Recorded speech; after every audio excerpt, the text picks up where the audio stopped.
mà bị thay ca bánh không đau đó lâu đâu cái lạnh cũ ơi mà lôi đã coi á hay thấy à không mà chăm đã cô lâu mà đi một mắt hả phật tắc ấy bị phật trả đấy tắc liền á xì ấy mà nàng ơi vô với không rồi nó nu mới nhặt khơi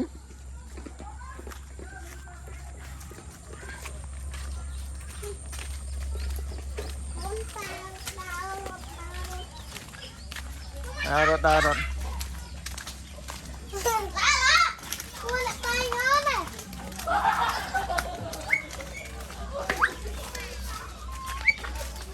đâu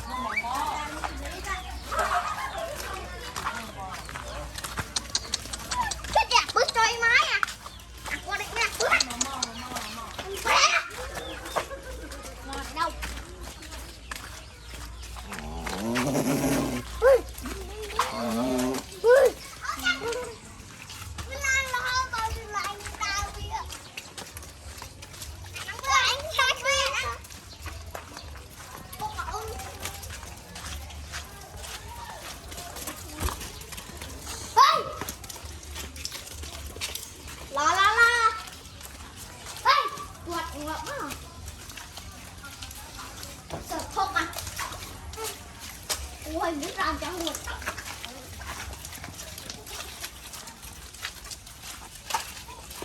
còn món thai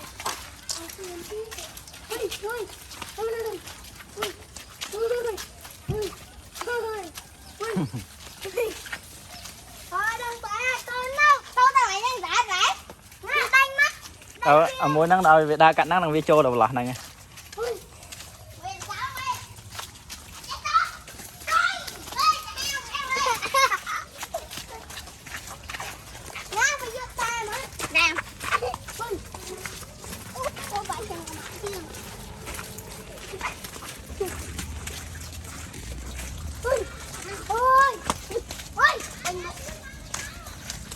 đại xuân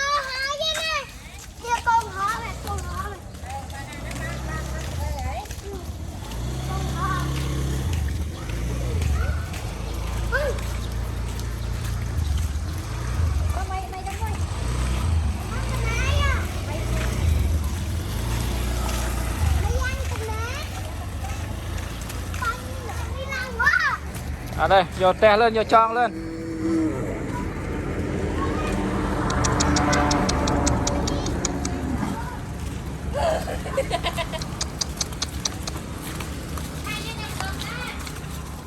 cô mấy đầm trâu tao vô cái tròn trăm mà mơn đi tao tao đánh về tao cho tròn nữa ăn một ba nó mờn đi đúng không tròn sai phai số bùa mà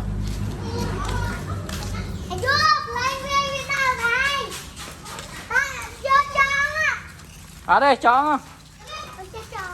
tròn chăm cho 200 một mờn đi